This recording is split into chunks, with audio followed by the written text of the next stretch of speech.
El pasado 8 de marzo se llevó a cabo la celebración del Día de la Mujer.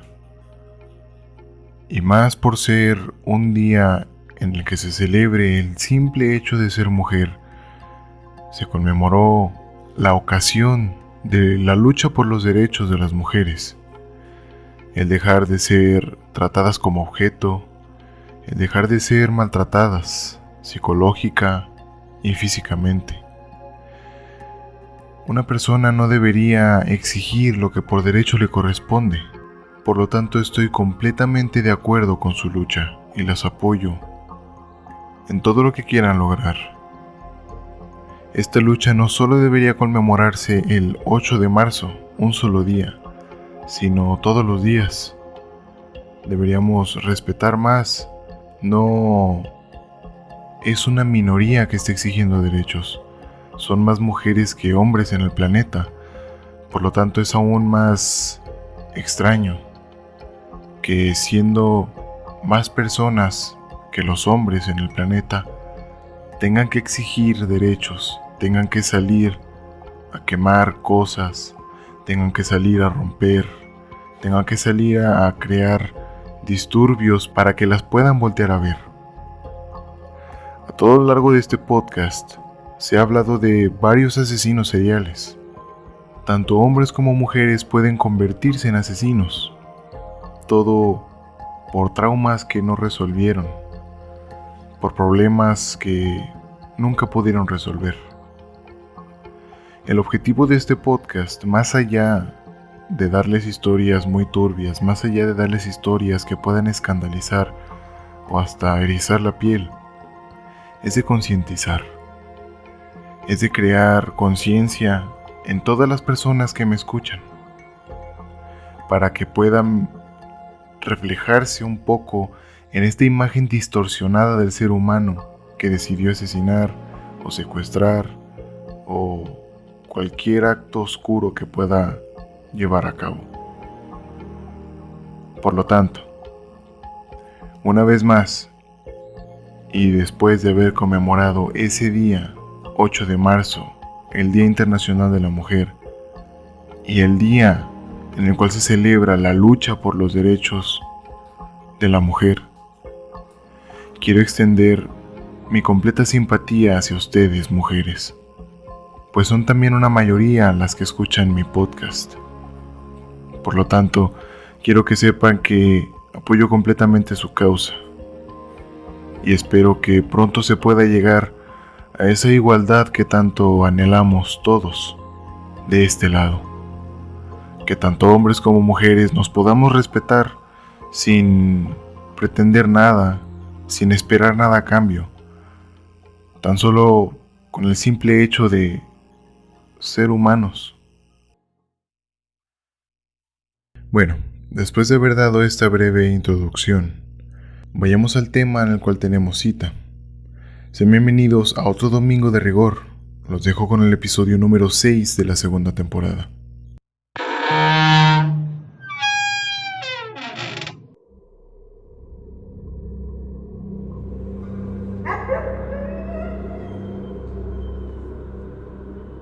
El contenido de este podcast tiene información explícita que podría dañar la sensibilidad de quien escucha. Se recomienda discreción. Sean bienvenidos a Rigor Mortis. Toda nuestra vida es marcada por los sucesos en los primeros años que vivimos, por los individuos que conviven con nosotros, con las acciones de nuestros padres al criarnos y el entorno en el cual crecemos y nos desarrollamos. Por lo tanto, si todo esto resulta completamente tormentoso para él o la niña, su percepción del mundo puede ser distorsionada. Pueden caer en conductas que puedan lastimarlos a ellos o a los demás, agregando alguna enfermedad o enfermedades mentales que lo único que provocan es agravarlo todo. Para este episodio llega uno de los asesinos seriales más famosos, sádicos y violentos que existen. Hoy les hablaré de Edmund Kemper.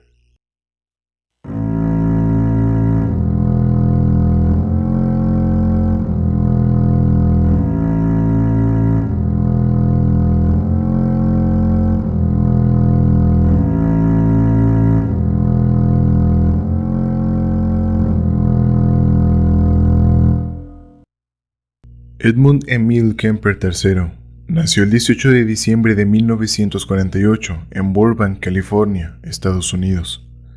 Sus padres, Edmund Emil Kemper II y Clarnell Stage, tenían una relación tormentosa como matrimonio, por lo cual, cuando Ed tenía 9 años, sus padres se separaron.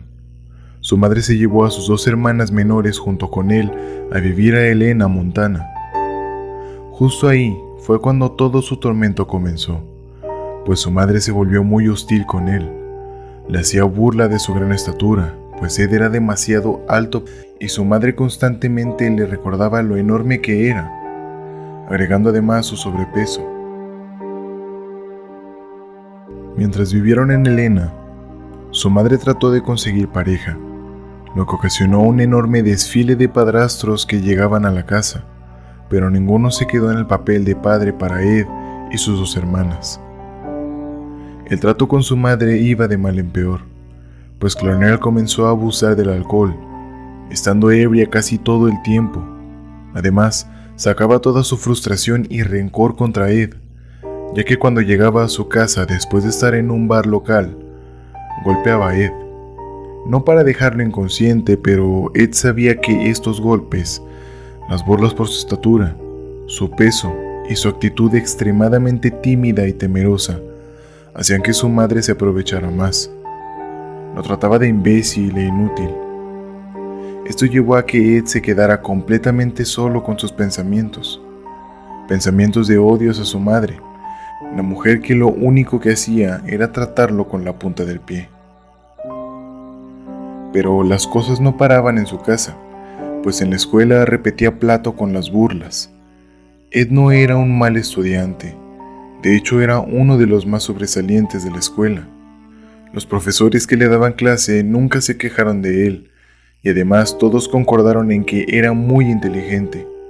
Pero eso poco le servía, pues su gran tamaño siempre fue un común denominador para ser el blanco de burlas y humillaciones por parte de sus compañeros.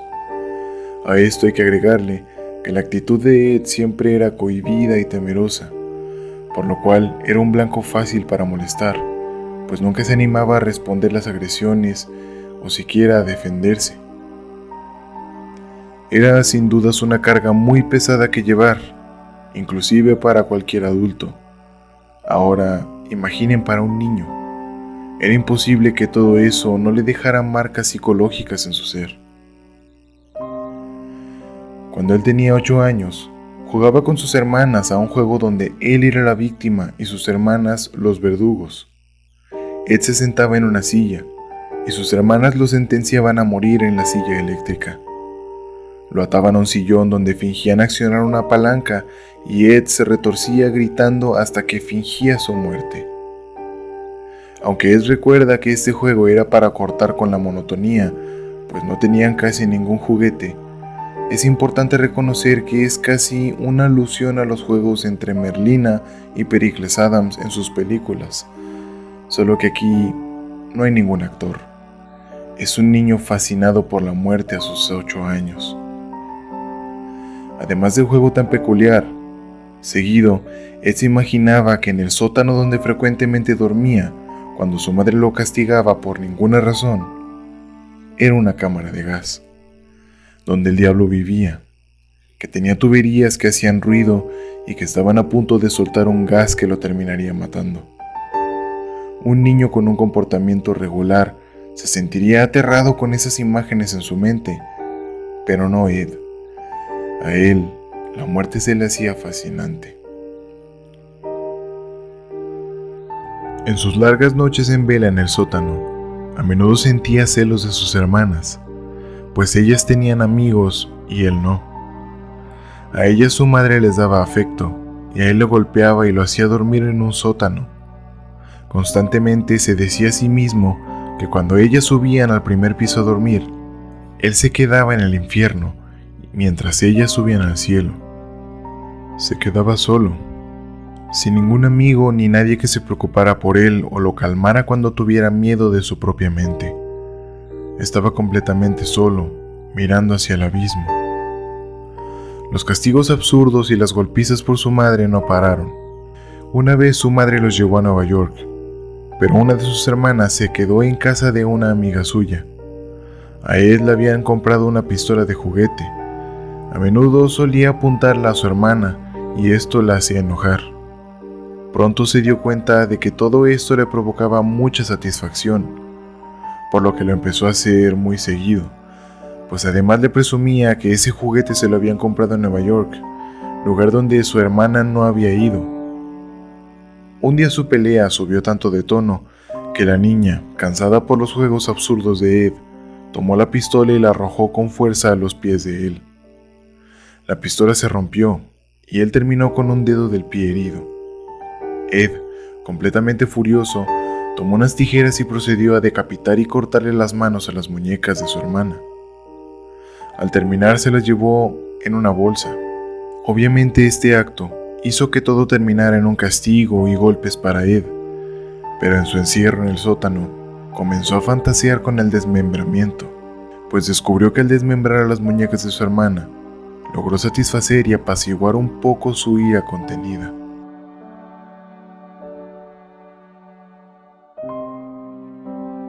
Su nueva fantasía, nacida de mutilar una muñeca, lo lleva a imaginar que alguien lo asesina y le desmiembra el cuerpo. Otra de sus fantasías era que fingía asesinarse en un ritual después de haber desmembrado una muñeca. Todas estas fantasías cruzan la línea por primera vez con el gato de la familia, pues se convierte en su primer víctima inocente. Lleva al gato al patio y lo entierra vivo. Al ver que no moría, decide sacarlo y decapitarlo aún vivo, dejándolo con salpicaduras de sangre y arañazos. Acto seguido, lleva la cabeza goteando de sangre a su habitación que compartía con sus hermanas y lo pone en una repisa como trofeo. Al enterarse, su madre le da una paliza, lo etiqueta de monstruo y lo encierra en el sótano de nuevo. Ed comienza a fantasear con el sexo, por haber entrado a la adolescencia, pero con los acontecimientos tan violentos y todo el odio que guardaba, el asesinato se vuelve su mayor fantasía sexual.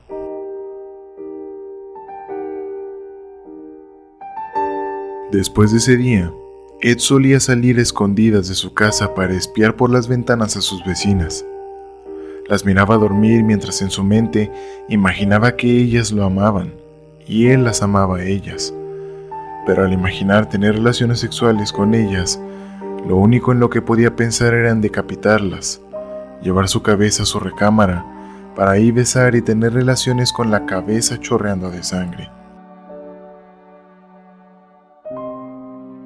Más tarde, Ed, cuando tenía 15 años, medía 1,93 m y las burlas eran totalmente proporcionales a su estatura.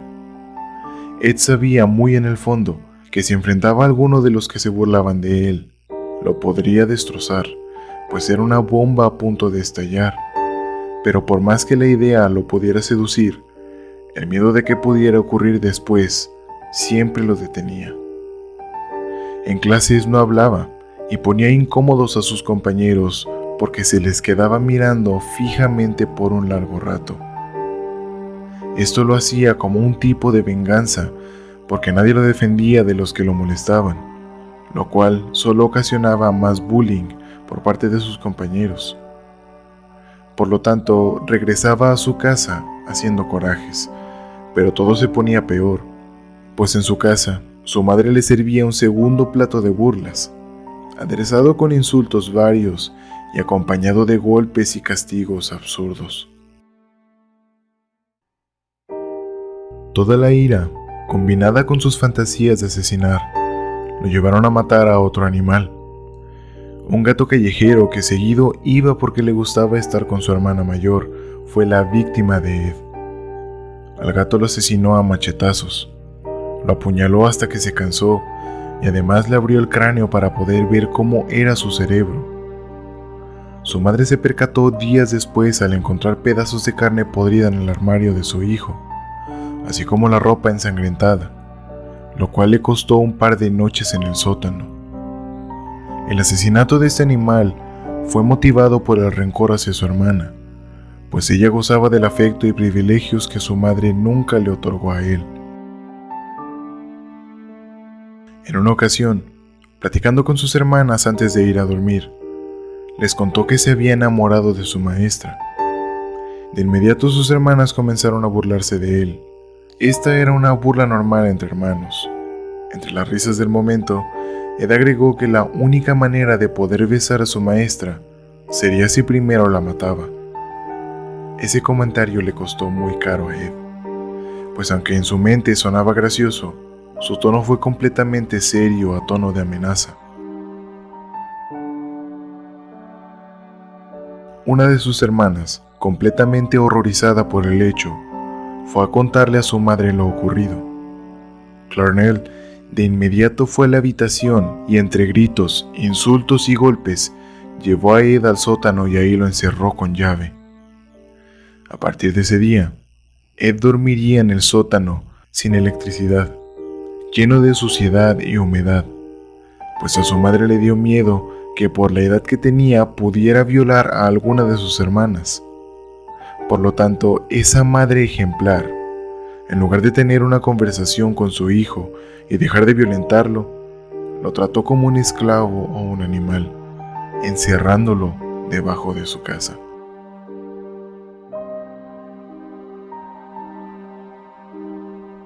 A los pocos días de este suceso, Ed estaba harto de la situación, sobre todo de los novios de su madre.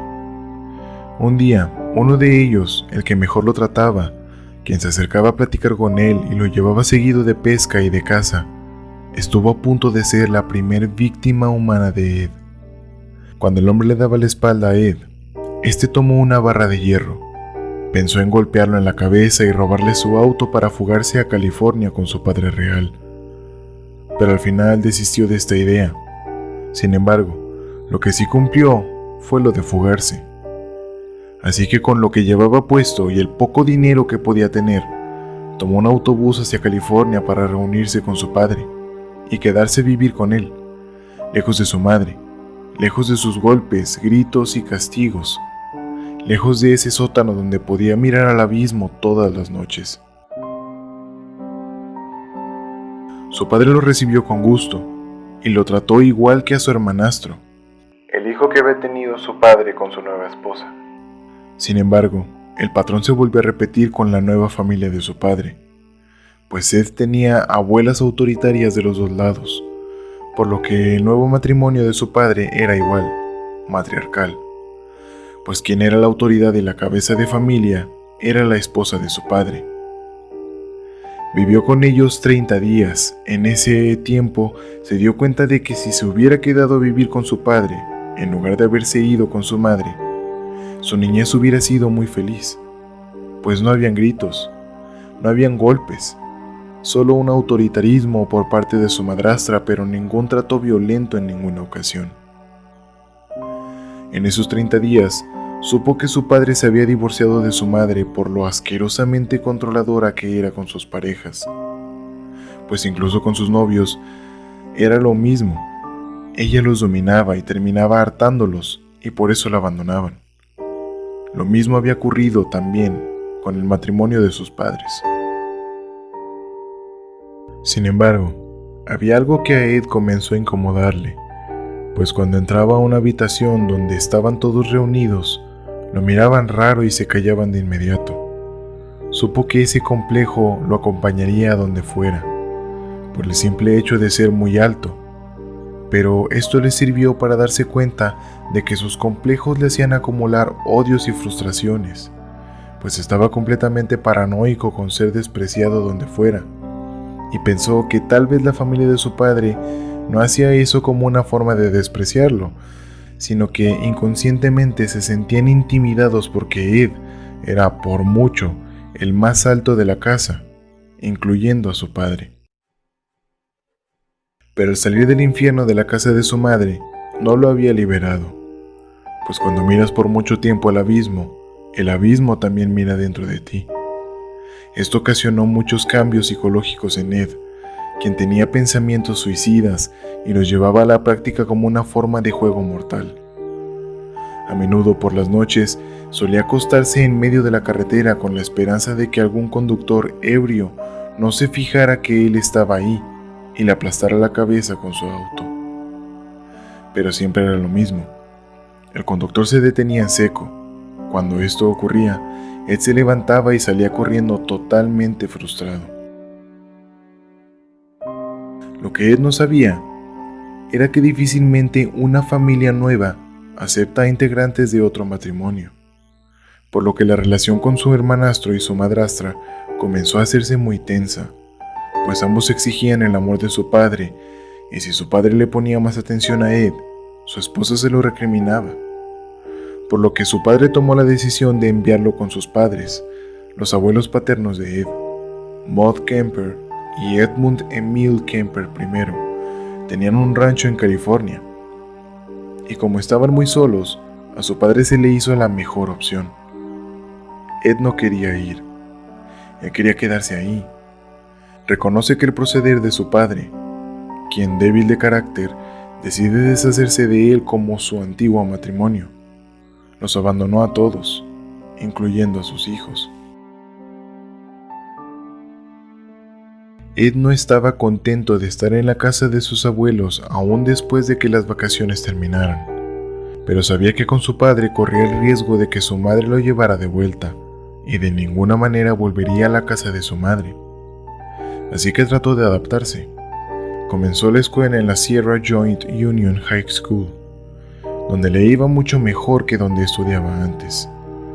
No habían burlas, pero tampoco habían compañeros que quisieran ser sus amigos. Lejos de su apariencia, por su actitud tan reservada y misteriosa, sus notas eran promedio. No se metía en problemas y, salvo por su tamaño, no llamaba la atención. Mientras, en casa de sus abuelos, la situación era tensa, pues tratando de librarse del trato de su madre, sin querer encontró lo mismo. Su abuela todo el tiempo lo quería criar tan duro como a su padre. Cuando no lo veía, gritaba su nombre todo el tiempo y siempre estaba dándole órdenes. Lo normal en una madre, supongo yo, pero Ed encontró en su abuela la misma imagen que su madre, haciendo que poco a poco la relación entre ellos fuera quebrándose. Una vez que salió de vacaciones de la escuela otra vez, su abuela comenzó a quejarse de él con su padre. Mencionó que su actitud se estaba tornando oscura, que se había vuelto más rebelde, huraño y siniestro, cosa que incomodaba de sobremanera a Maud, pues Ed estaba todo el tiempo en la granja. Él, por su parte, encontraba a su abuela totalmente odiosa, pues para deshacerse de Ed, la abuela comenzó a burlarse de él, al igual que su madre lo hacía. Su abuelo, recuerda a Ed, lo trataba muy bien. Incluso le había regalado un rifle calibre 22. Sin embargo, su abuelo nunca lo defendía, de la misma manera que su padre.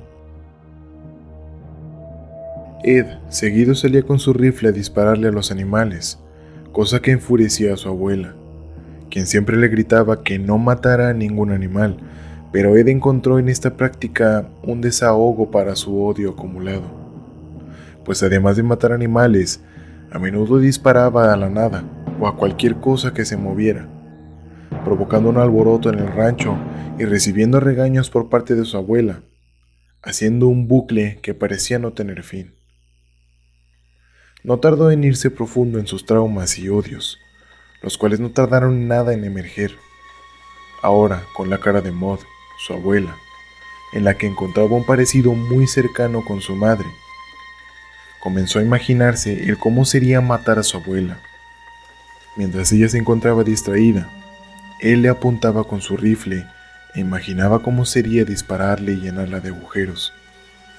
Las cosas se fueron poniendo mucho más tensas en la granja, al grado de que la abuela decidió esconder la pistola calibre 45 de su esposo, por miedo a que Ed la pudiera tomar. Cosa de la que se dio cuenta Ed, quien tomó esta muestra de total desconfianza como una ofensa y comenzó a considerar aún más la idea de asesinar a su abuela.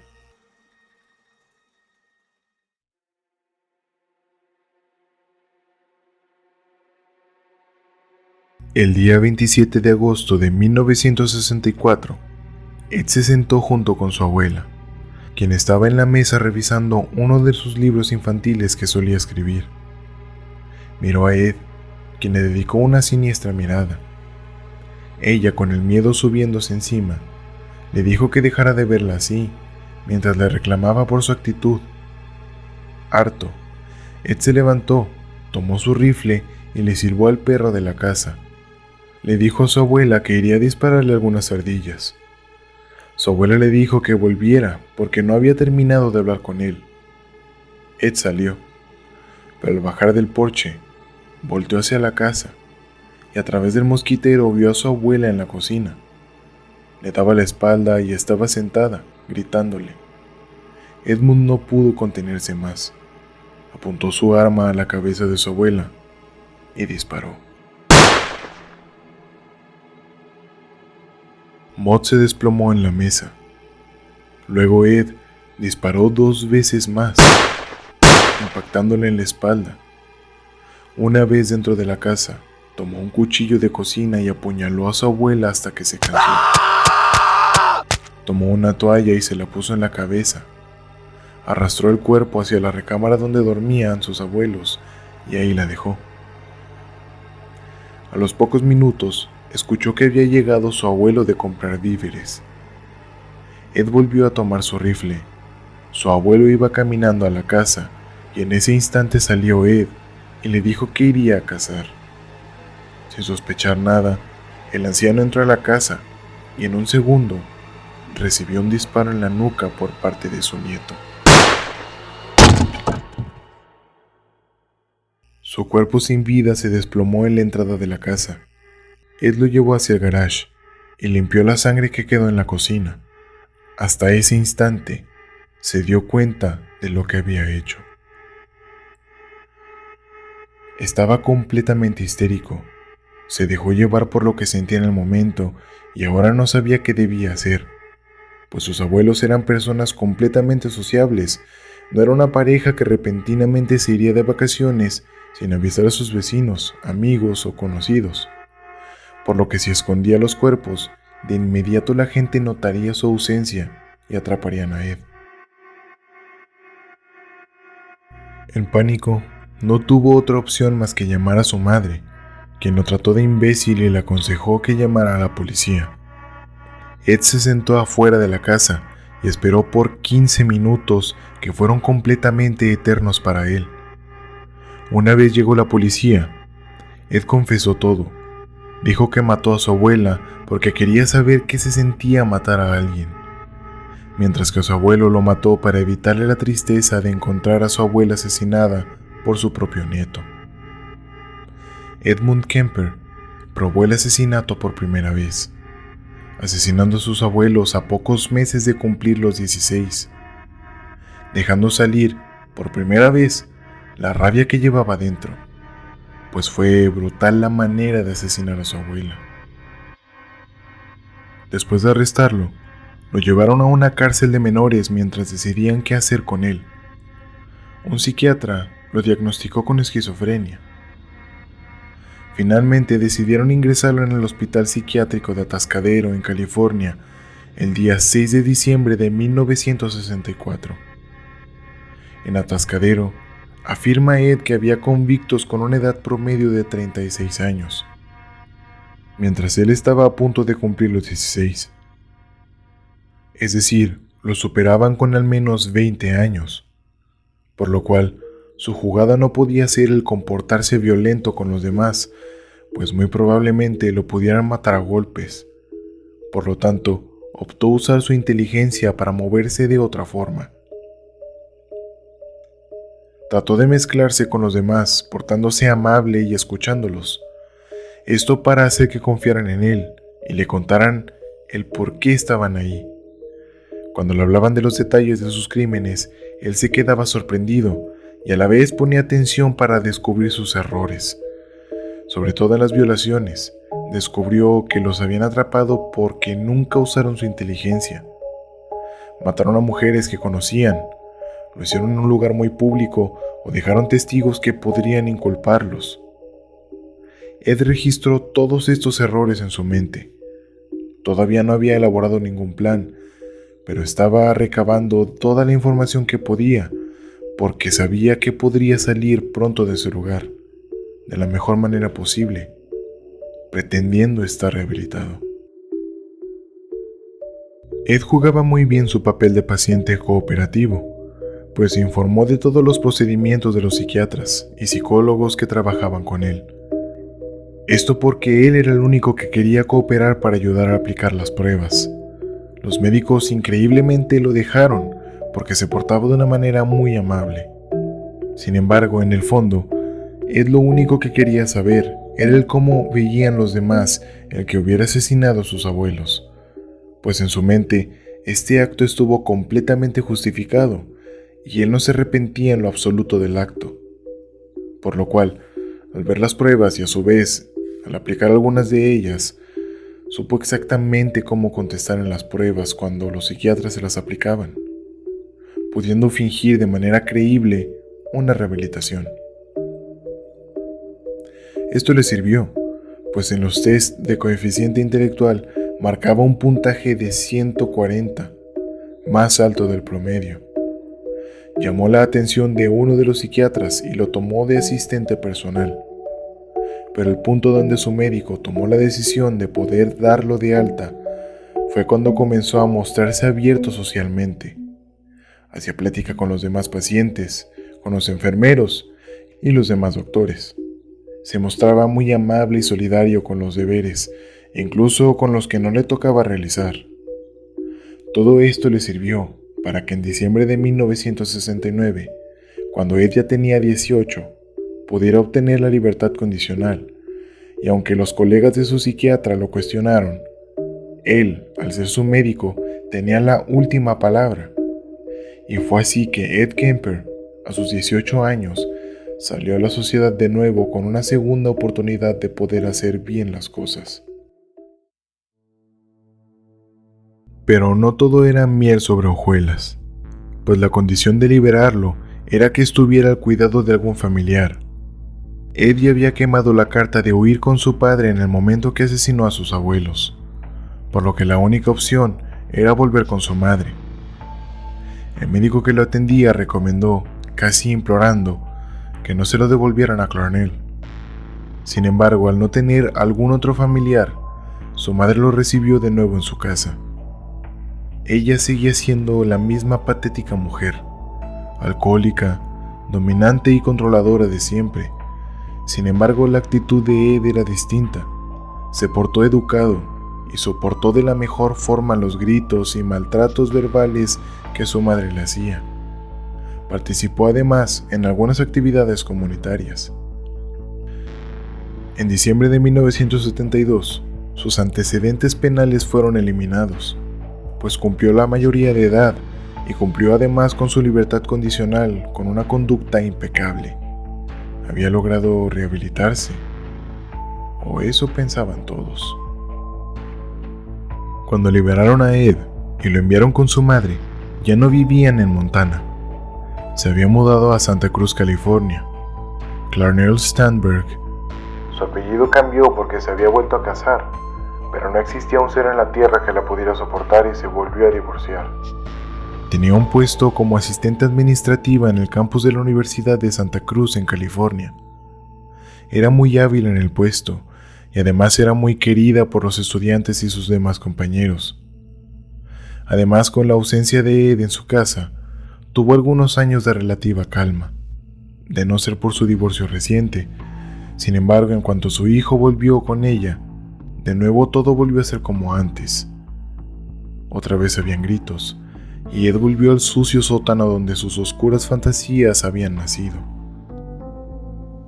Con todo esto encima, Ed buscó la manera de poder estar más tranquilo consigo mismo.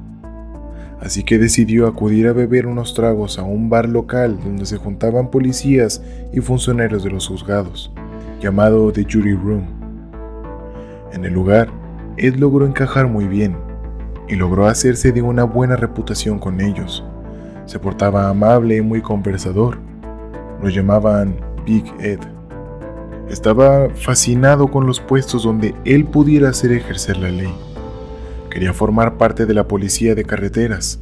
Sin embargo, su alta estatura fue una piedra en el camino, pues para aplicar ese puesto existía un límite de altura y por mucho, Ed la superaba.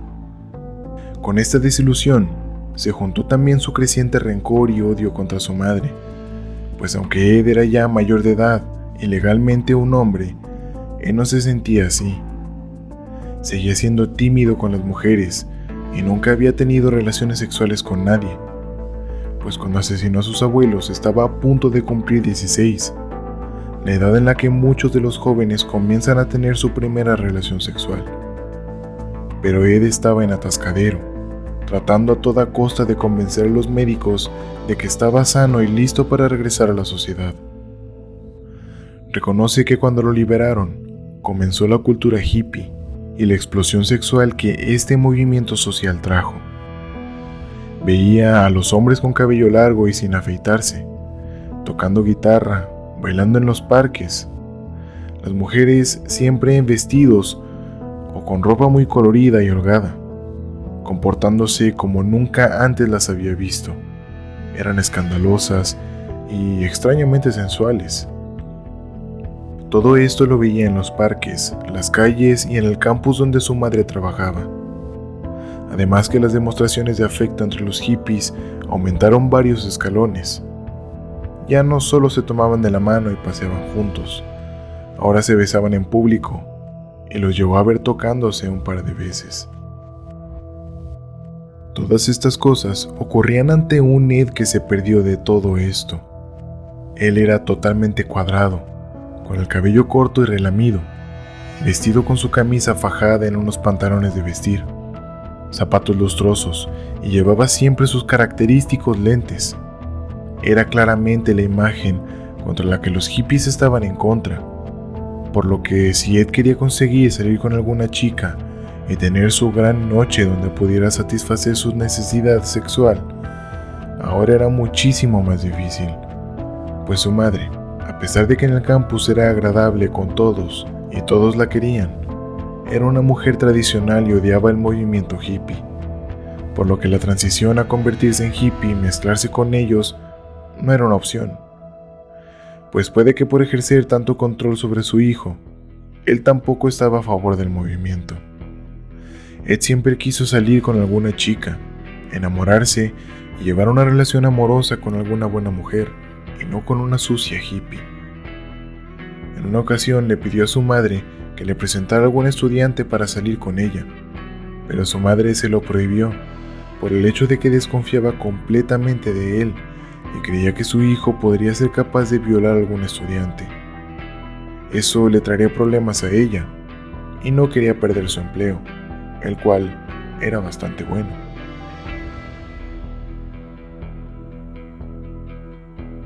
Así que Ed decidió hacer algo de provecho con su vida y tratar de salirse de las faldas de su madre, pues aunque sus hermanas ya se habían ido de casa y ya no dormía más en el sótano, el ambiente en la casa de su madre era demasiado tenso como para soportarlo.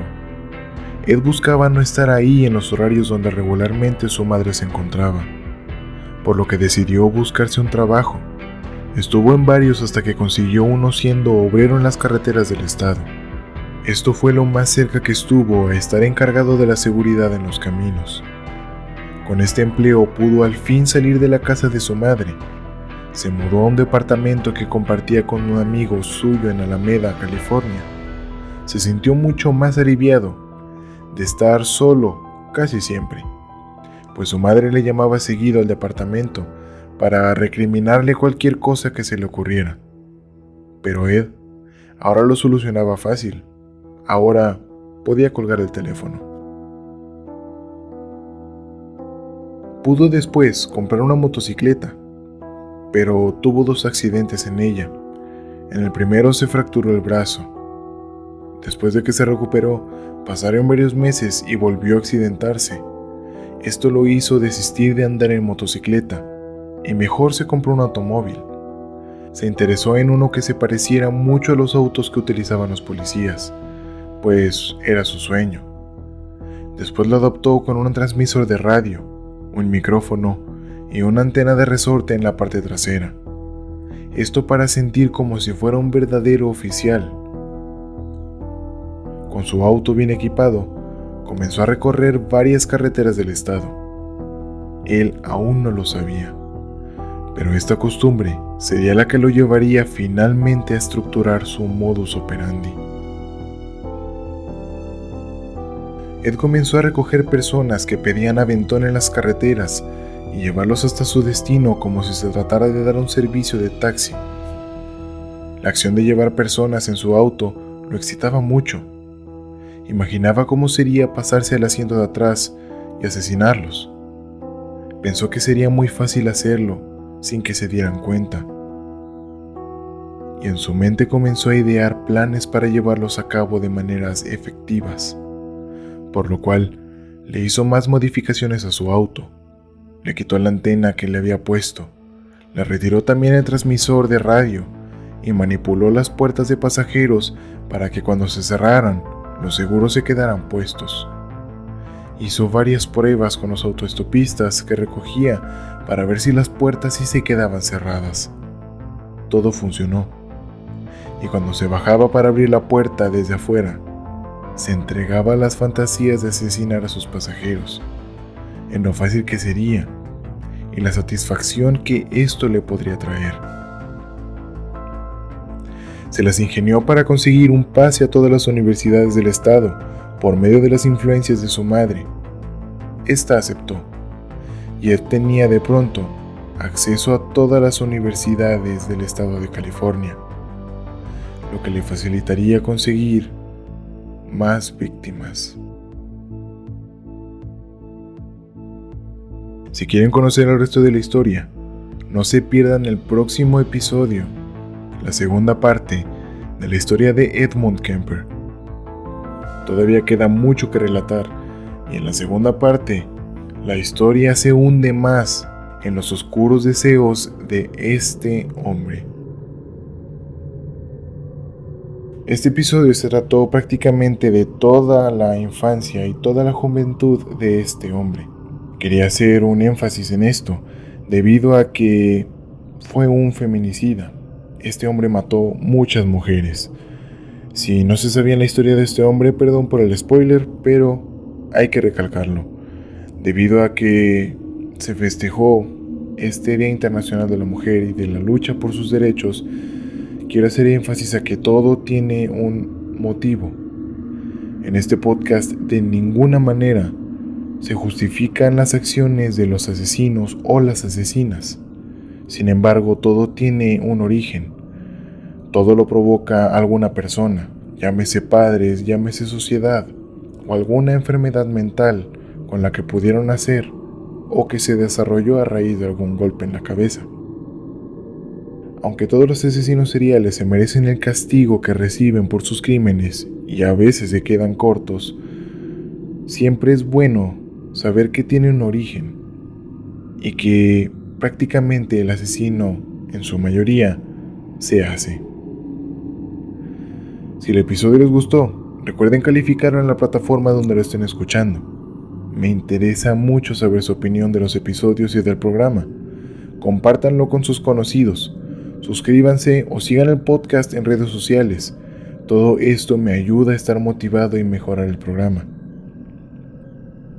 En Facebook lo pueden seguir como Rigor Mortis Podcast. En Instagram como @rigor.mortispodcast. Y en su plataforma favorita de podcast lo pueden encontrar como Rigor Mortis. A mí, si quieren seguirme, estoy en Instagram como @real.biged. Ya sé, se escucha bien mamador, pero la verdad el apodo de Big Ed me gustó mucho. No estoy idolatrando a Ed Kemper, es un ser despreciable, pero el apodo me gustó. Así que ese va a ser mi nick ahora. @real.biged en Instagram si me quieren seguir. Recuerden que en iBooks, para las personas que me escuchan en España, si me quieren apoyar más de lo que ya lo hacen, su suscripción mensual está en 4,99 €. Si eres del resto del mundo y te quieres suscribir en iBooks, la suscripción está en $5.45 aproximadamente. ¿Qué reciben con esto? Bueno, tienen acceso a recibir uno de los guiones de su episodio favorito en formato PDF, con alguna dedicatoria mía para con ustedes o a petición, como gusten. Además, a la semana yo subiré un episodio especial para esos fans que me quieran apoyar con su aportación monetaria al mes. Estos episodios serán episodios cortos de la misma temática, macabros, de asesinatos, de crímenes, de desapariciones, que tal vez por ser muy cortas no ameritan un episodio completo. Además, quiero notificarles, si ustedes escuchan el podcast en otra plataforma que no sea iBooks y no quieren suscribirse en iBooks para obtener estos beneficios, no hay ningún problema. He abierto ya una cuenta de Patreon, donde por el mismo costo pueden recibir estos mismos beneficios. Solamente por si no escuchan el podcast en iBooks, por medio de esta plataforma podrán escuchar los episodios especiales para ustedes y hacerse creadores del guión de su episodio favorito. Recuerden que todos los links aparecen en la descripción de cada episodio. Además, quiero invitarlos a que se unan a la cuenta de Instagram del podcast, debido a que la experiencia no solo termina cuando el podcast finaliza. Sigue en la red social, pues seguido estoy subiendo las imágenes de archivo de los casos, imágenes de cómo se veían los asesinos, cómo fue cuando los atraparon, en qué lugares se encontraron los cuerpos, etc. Todo esto ligado a las normas de comunidad de las plataformas, debido a que hay imágenes muy gráficas que no puedo subir. Pero esta información es importante debido a que, para que gocen de toda la experiencia, pueden seguirme ahí. Les agradezco muchísimo el prestarme su tiempo y sus oídos. Esto fue Rigor Mortis y ustedes son asombrosos. Hasta la semana que viene.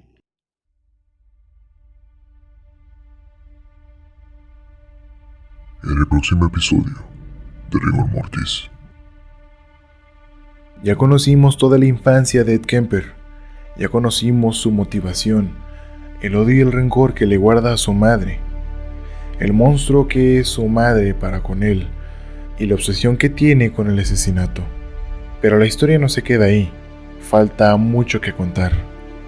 Si se quieren enterar, en el próximo domingo de Rigor hablaremos de la segunda parte de la historia de Ed Kemper. No pueden perdérsela. Estreno el próximo domingo.